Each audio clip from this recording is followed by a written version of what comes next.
Bien, regresamos con ustedes. Como les habíamos prometido, hoy íbamos a tener a un profesional bastante sopesado, un profesional bien preparado, que es amigo nuestro y que ha dedicado gran parte del tiempo a la educación, a la formación, a elevar la conciencia ciudadana y a descubrir algunos elementos de por qué la sociedad se comporta como tal. Él es psicólogo, nuestro amigo Luis Vergés va a ser nuestro invitado de hoy y queremos estar con ustedes conversando. Y está ya con nosotros Luis Vergés. Así que Luis, buenos días. Buenos días, buenos días. Gracias por la invitación. Bueno que estamos acá. Sí, estamos aquí a la orden. Luis, lo que el interés que nosotros teníamos, está con nosotros Gregory Caimares también, psicólogo. Gregory es psicólogo. Qué bueno. Está con nosotros porque queríamos como ver alguna explicación, escuchar alguna explicación de alguien como el doctor Luis Vergés sobre esta violencia que uno está viendo en todos los sectores de la sociedad y de distintos motivos. La violencia por atraco, la inseguridad en esa parte, también la violencia intrafamiliar. Yo noto ahora cómo se incrementa ya como el feminicidio en los últimos tiempos. Yo creo que ha aumentado, no sé las estadísticas, pero creo así. Entonces, ¿cuáles son las causas que Luis Vergés, el profesional de la psicología, ve que eso puede estar ocurriendo y luego, qué sé yo, cómo el Estado definiría políticas para frenar eso?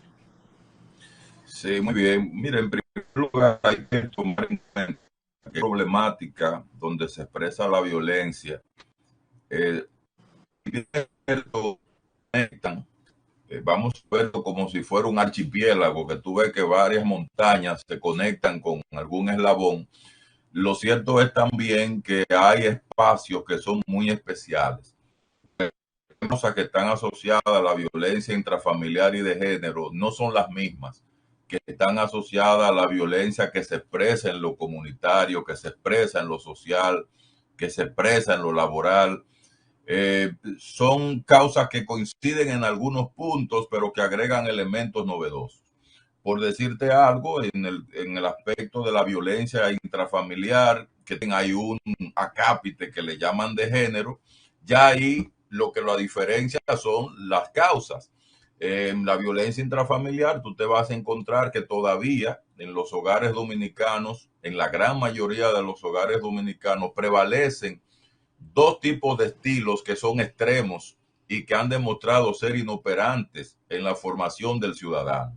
Uno, el estilo autoritario, que todavía predomina en muchos hogares dominicanos, y el otro, el estilo liberal, dejar hacer, dejar pasar. Hay un estilo que es el que nosotros llamamos en psicología el estilo de disciplina, amor y límites. Ahí no hemos llegado todavía. Y no hemos llegado porque hay un debilitamiento progresivo dentro de las instancias de educación primaria. Entiéndase, no hablo de lo académico, hablo de socialización. Entiéndase, iglesia, escuela y familia. Cuando tú tienes que esas tres instituciones no se articulan, y es más, muchas veces aparecen como si fueran antagónicas y hasta como si fueran rivales, entonces se crea un problema porque se sobrecarga el sistema de justicia dominicano. Se sobrecarga porque los valores cívicos ciudadanos definitivamente ahí es que se forjan. Entonces, cuando tienes un ser humano que no se forja con esos valores, y tú lo sabes muy bien porque tú y yo venimos del movimiento de clubes, venimos de toda esa articulación donde esas instancias estaban integradas. Entonces, ¿qué tú vas a tener? Lo que un sociólogo de nombre Excioni llama la falta de comunitarismo o civilidad.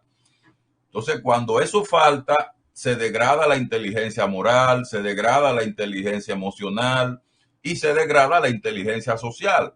Entonces la gente se queda sin repertorio para convivir apropiadamente con los demás.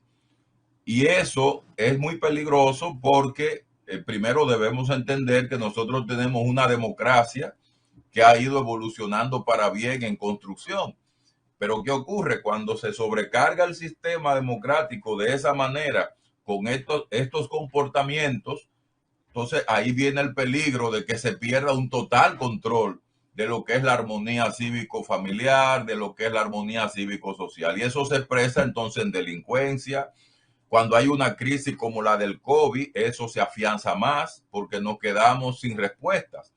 Fíjate que hay países donde eso se ha ido superando rápido porque ya tenían antes de que viniera la crisis del COVID una estructura donde estos problemas no estaban tan agudizados.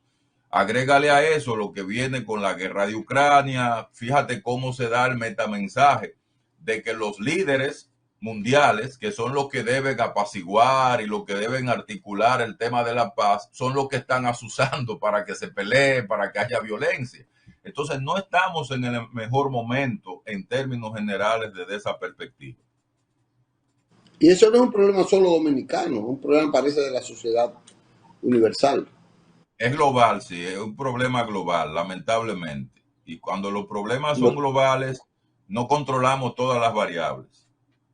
mire, doctor Vergés, el que usted haya mencionado hace un momentito la trilogía Iglesia, Escuela y Familia, inmediatamente me transportó a darme cuenta e inmediatamente preguntarle a usted, es que hay muchas familias donde solamente hay dos vértices de esa trilogía, escuela y familia. La iglesia no existe y es una realidad que va creciendo. ¿Qué podemos hacer con eso? ¿Y qué significa eso? ¿Qué podemos hacer y qué significa eso? Bueno, lo que eso significa es que se ha ido devaluando el criterio de aceptación y de valoración que como sociedad debemos asignarle a esas instituciones. ¿Por qué? Porque son las instituciones que cuando se articulan, se organizan y se coordinan, pueden garantizar al ser humano en formación para vivir en sociedad. Ese es el rol de esas instituciones, preparar a la persona para que viva en sociedad. Cuando esas instituciones pierden influencia, entonces otras instituciones de las que yo llamo las instituciones del currículum oculto, ahí comienzan esas a influir negativamente. Fíjate cómo un joven se interesa más en escuchar una canción de esas que no tienen ningún tipo de contenido o alguna actividad frívola, que interesarse, por ejemplo, por su historia, por conocer zona colonial o por algo que nosotros llamamos actividades productivas. Pero eso no es casual. Eso es fruto de que cuando tú tienes un deterioro en la influencia de estas tres instituciones, pues eso se va a ir compensando negativamente con aceptar otros tipos de influencias que son ya de carácter informal y de eso que yo llamo el currículum oculto. Entonces, lamentablemente, esas son las consecuencias. Y la violencia, el hombre es más proclive básicamente en ser violento que la mujer, o la mujer cuando el hombre se torna violento responde, o debemos quedarnos en que el hombre es el mayor aportador de violencia. Siempre ha sido así, pero cuidado, eso no ocurre por naturaleza o porque debe ser así. Eso ha ocurrido por razones históricas, porque originalmente la violencia fue el mecanismo primario de subsistencia. Eso se ha visto sobre todo cuando vino la primera revolución agraria, que se peleaba por tierra. O sea, las mujeres no eran las que estaban aptas para salir a defender la tierra, eran los hombres. Y de ahí se fue creando toda una normalización de la violencia y se fue creando una normalización del aspecto de la mujer ligada a lo doméstico. Y ya todo esto con los años fue cambiando, sobre todo después de la Segunda Guerra Mundial, cuando los hombres estaban peleando, las mujeres se insertaron en el mercado productivo laboral. Ahí vino ya una revolución a nivel familiar. Igual en los años 70 vino una revolución a nivel familiar con la píldora conceptiva, el tema del auge del feminismo. O sea, hemos sido de revolución en revolución, pero no somos violentos por naturaleza. Hay una frase que dice, somos agresivos por naturaleza, pero violentos por cultura. Eso significa que nacemos agresivos para adaptarnos y para sobrevivir, pero somos violentos por cultura, porque la violencia es hacer daño con intención. Y ya ahí hay un concepto diferente. Hacer daño con intención. Eso es violencia. Y entonces lo otro que es accidente. No, la agresividad, por ejemplo, te lo voy a dar con un ejemplo simple. Tú eres periodista y tú quieres hacerme una entrevista. Y yo te digo que no puedo. Y tú me insistes hasta que me convences. Eso es agresividad. ¿Por qué? Porque tú tienes una iniciativa que te lleva a hacer todo lo posible para lograr tu objetivo sin dañar. Ahora, ¿qué pasa con la violencia? Tú me dices, yo te quiero hacer una entrevista y yo te digo que no puedo. Y entonces tú me insultas porque yo te digo que no pude. Ya eso es violencia, ¿ves? Entonces ahí hay una intención de qué, de desprender de un enojo, herirme emocionalmente para que yo sienta la consecuencia de no haberte complacido. Entonces esa diferencia es sutil. Todos tenemos agresividad. Tú vas por la calle, por ejemplo, y tú quieres llegar y te metes en un tapón y tú buscas la manera de llegar y buscas soluciones. El que no tiene la agresividad no se adapta, no sobrevive. Eso era lo que Darwin llamaba la capacidad de adaptación que tiene un ser humano. Pero la violencia es un método que se utiliza para controlar, para someter, para imponer. Por ejemplo, lo que hace un atracador. Una persona, su agresividad lo puede llevar a trabajar 4 tandas de trabajo para sobrevivir, pero el atracador usa la violencia. Intimida, somete, amenaza, chantajea. Son dos conceptos diferentes.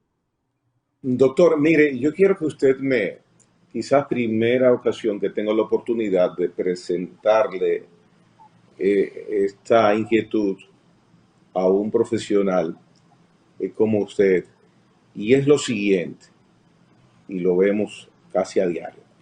Cuando estamos en un supermercado, voy a poner supermercado, por ejemplo, y vamos en un pasillo y nos chocamos con el hombro, con una persona, o el carrito se lo acercamos, disculpe, muy bien, mucha cortesía. Algunas veces no ocurre así, pero en sentido general, y no pasa nada. Sin embargo, vamos guiando nuestro vehículo y nos pasa alguien cerca, o se nos mete alguien cerca, o comete alguien una imprudencia, o yo quiero, entonces, o tenemos un pequeño roce y explotamos. Si nos desmontamos, quién sabe lo que puede pasar. Porque cuando estamos manejando y ocurre una contingencia, aunque sea pequeñita, puede ocurrir cualquier cosa.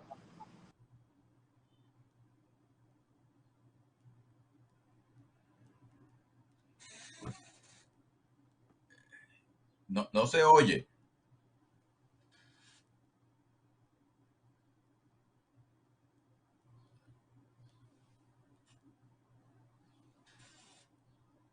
O no llega a pasar, explotamos.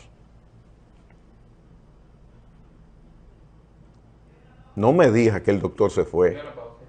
Qué pena. Vamos a una pausa. Venimos en breve.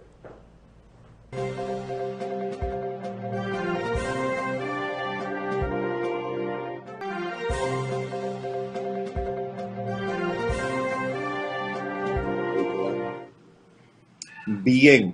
De nuevo, hubo un pequeño inconveniente técnico. Le preguntaba al doctor Luis Vergés, porque cuando vamos manejando un vehículo, sea hombre, mujer, si tenemos una pequeña colisión o nos vamos a rozar o nos rozamos, ¿por qué explotamos? Y sin embargo, cuando estamos, por ejemplo, le decía como ejemplo, en un supermercado y nos tropezamos con una persona, oh, disculpe, le pedimos disculpas.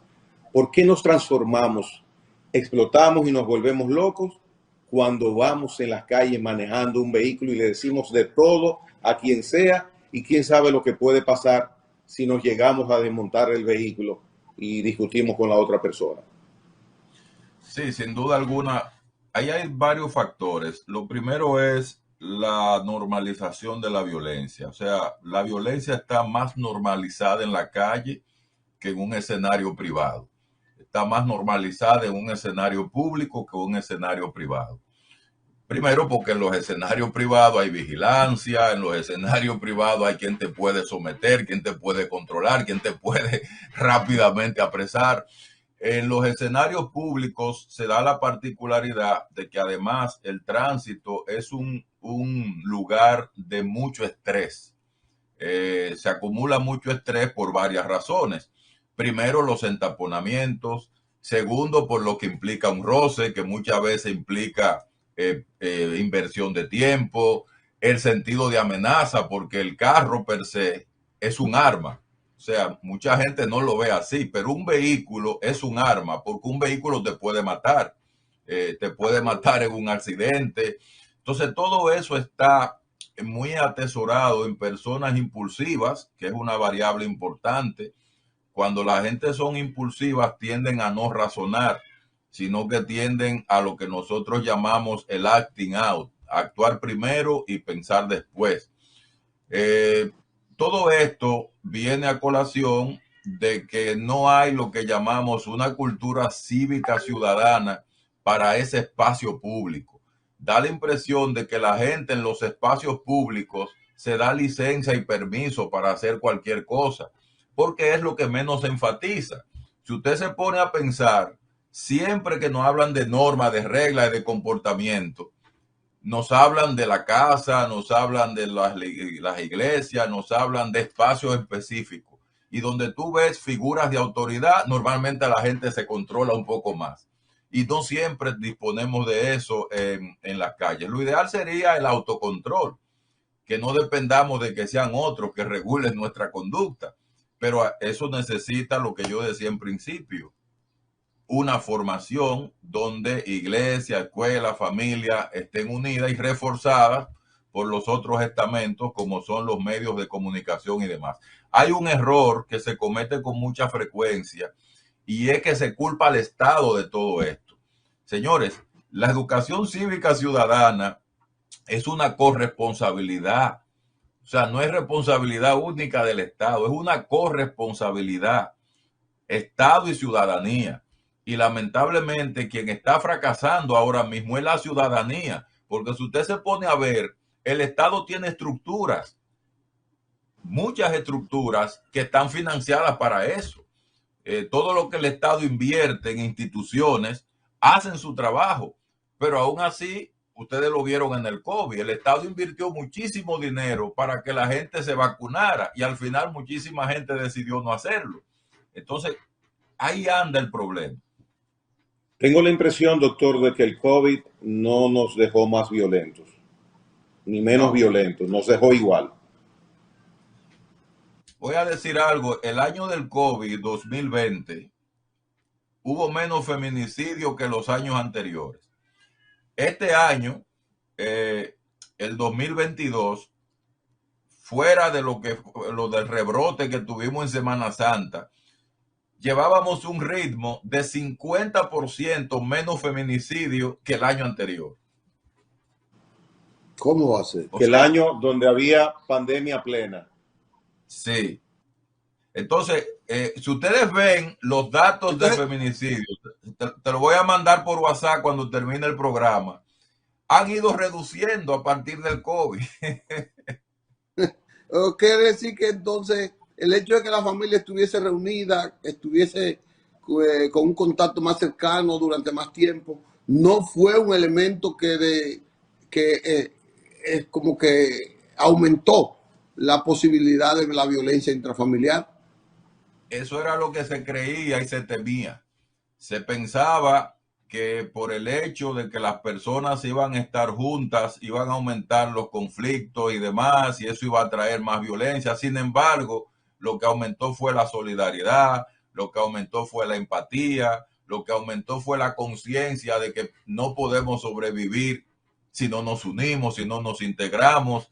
Ese papá y esa mamá que no conectaban con sus niños, aprendieron a hacerlo, a jugar con ellos. Hay una serie de fenómenos indirectos que fueron permeando formas de relación que habíamos abandonado durante mucho tiempo. Entonces, Oye, pero es un dato interesante, Luis. sí, por eso te digo que uno a veces ve las estadísticas con cierto prejuicio, pero cuando tú la analizas con cabeza fría, te vas a dar cuenta que no es así. Hay variables que definitivamente fomentan la conexión, la sintonía, la integración y la sobrevivencia, porque es que los hombres saben que si matan a su mujer en pandemia, no van a sobrevivir y viceversa. Y Correcto. entonces, cuando tú tienes un clima, un ambiente familiar crispado, tenso, tú vas a tener menos capacidad de enfrentar el tipo de crisis que ahora nosotros tenemos. Bueno, ¿Cuál es el temor? El temor es que volvamos a la normalidad negativa a raíz de que ya todo el mundo está retomando sus viejos hábitos y todas esas conquistas de acercamiento, de proximidad, de afecto que se fueron recuperando se puedan volver a perder. Fíjate que a medida que avance el año es que uno se va preocupando más por las cosas que estamos viendo. República Dominicana como sociedad, dentro de los estudios que usted conozca, ¿es una sociedad catalogada en qué nivel? ¿Violenta, poco violenta, en crecimiento de la violencia, disminución de violencia? El ser humano, ¿tiene usted alguna estadística, alguna cifra que nos pueda catalogar y decir cómo vamos? Sí, mira, a nivel de lo que es la tasa es la cantidad de crímenes que se cometen. Por ejemplo, en el caso de la violencia en contra de la mujer, tenemos una tasa bastante alta que ha ido bajando, como yo lo dije, en los últimos 3 años, pero seguimos todavía entre los primeros 6 países de América Latina en tasa. Eso no quiere decir, porque hay otro criterio, que es cuando uno habla de la medida directa, que es cantidad. Cuando hablamos de cantidad, entonces tenemos poco en relación a otros países que son grandes, como Claro, México, como México, Colombia. por ejemplo. O sea, Exacto, que son muy grandes. Pero en ese sentido, no estamos muy bien parados, pero sí con mucha esperanza de nosotros seguir mejorando. Debo informarles que como país nosotros somos de los que tienen una buena estructura para enfrentar la violencia institucionalmente. La ¿cómo así, debilidad, doctor? una buena estructura. Por ejemplo, nosotros tenemos unidades especializadas de atención a la violencia de género en todas las provincias de República Dominicana. Tú te vas a otros países y tú no vas a encontrar eso. Nosotros tenemos uno de los pocos países de América Latina con un centro nacional especializado para atender la conducta violenta de hombres agresores. Doctor, un Tenemos, paréntesis, doctor, doctor, perdone un paréntesis, pero esas dos entidades que usted menciona, la percepción que tenemos en República Dominicana es que no son eficientes, aunque sí sabemos que existen. bueno, pero ¿cómo han medido la eficiencia? No lo entiendo. Porque, por ejemplo, te Bueno, hablo del centro. muy elemental, muy fácil, la desprotección que tienen, por ejemplo, en el caso de las mujeres, estas cuando son presionadas, acosadas, maltratadas por sus parejas. Una indefensión es lo que nosotros sentimos que hay. No hay un sistema eficiente ni de restricción ni de protección. Y sabemos que existen, por ejemplo, las casas de acogida, que existen esas entidades en todas las provincias, pero pensamos y sentimos que hay indefensión. Por eso le digo que no es indefensiente y que no es eficiente. Entonces, ese sería el grado de cómo saberlos, esa percepción que vemos y sentimos. Sí, lo que pasa es que para hablar de eficiencia no se habla de percepción, se habla de indicadores. Y los indicadores son la cantidad que tienes de las unidades a nivel nacional. Tienes también la cantidad de mujeres que entran al sistema y que mueren estando en el sistema. La mayor parte de las mujeres que asesinan no son las que entran al sistema, son las que no Eso es cierto. denuncian. Entonces eso es bueno aclararlo. Igual hay que Ya. aclarar también que nosotros tenemos una constitución que tiene prerrogativas legales que hay que cumplir no tan solo a las mujeres, sino también a los agresores. Entonces, eso también nosotros tenemos que decirlo. Por ejemplo, un ministerio público no puede ir más allá de las normas procesales. ¿En términos de qué? De formular una acusación, de retener a una persona que potencialmente puede matar a una mujer, no puede agarrar a una persona si no tiene una orden de un juez. O sea, hay una serie de prerrogativas que no son debilidades del Ministerio Público, sino que son parte de la misma Constitución y las leyes que nosotros tenemos. Entonces, todo Doctor, eso es importante. Ajá, dime a ver. no, no, que me interesa que sigamos fortaleciendo de las estructuras que tenemos, que no tienen otros países para combatir eso, porque eso es esperanzador. Claro, el problema es que no se dice el hecho, porque al final, fíjate qué ocurre, como eso no se dice, aumentamos la percepción de indefensión que tiene la ciudadanía. Y la ciudadanía entonces desconfía y no aprovecha esas estructuras. Entonces, eso es parte del problema. O sea, cuando tú ves los números, te das cuenta que el 85% al menos de las mujeres que asesinan en este país no denunciaron. Y eso es demasiado, es una brecha muy grande para un país que tiene instituciones a nivel nacional establecidas para eso. Mire, Claro, tampoco ese podemos... dato que usted acaba de dar, que el 85% de las personas, de las mujeres asesinadas por sus parejas, no denunciaron maltratos previamente. Ese dato es muy relevante y ese dato yo no lo había escuchado. No sé si a menudo se nos hace llegar, pero nunca lo había escuchado y es muy interesante eso que usted indica. Sí, sí, sin duda alguna. Y esto es parte de lo que nosotros hemos venido defendiendo. El hecho de seguir difundiendo que los servicios existen, que la atención está ahí. Por ejemplo, en el Centro de Intervención Conductual para Hombres, por ahí han pasado 50,000 hombres y los que han terminado programas, ninguno ha matado mujeres. Entonces, eso es un indicador de eficiencia también. Entonces, ¿qué nos Bueno, dice eso? Pero eso no se promueve. Luis, Entonces, perdóname el dicho, el tiempo se va. algo, se nos fue el tiempo, pero algo que el doctor decía, doctor, entonces el Estado sí tiene responsabilidad. Usted mencionó que no, ok, estoy de acuerdo, que no es necesariamente el Estado, pero el Estado tiene parte de responsabilidad y se nos fue el tiempo. Y tiene los méritos, porque le digo algo, el Estado es el que verdaderamente le está dando respuesta a ese tema, a través de Oh, las sí, claro, instituciones. Pero hay que ya, tomar en cuenta que la sociedad civil tiene una responsabilidad que asumir y correcto. eso hay que Luis, incentivarlo. se nos ha terminado el tiempo. Tenemos que hacer varios programas con ese tema porque para mí hoy han sido exhibidas muchas cifras y muchos elementos que nos dicen que sí podemos ser mejores, que sí podemos aprovechar esas estructuras y que somos avanzados con relación a otros países, pero no nos damos cuenta ni utilizamos esos canales. Entonces, unas políticas que el Estado tiene que aplicar, debemos nosotros apoyarlas en pulirlo. Luis, gracias por este gran aporte que nos ha hecho en el día de hoy y esperemos que pronto podamos entablar esta conversación un poco más fluida y sin menos obstáculos que la de hoy en esta parte. Así Gracias, que hermano. gracias. Ha estado con nosotros Luis Vergés, un psicólogo bastante conocedor de la situación general de la sociedad en términos de la violencia. Mañana vamos a estar con nosotros y vamos a tener otro invitado que también tiene mucho aval para hablar del tema que le corresponde hablar. Así que hasta mañana, si Dios quiere.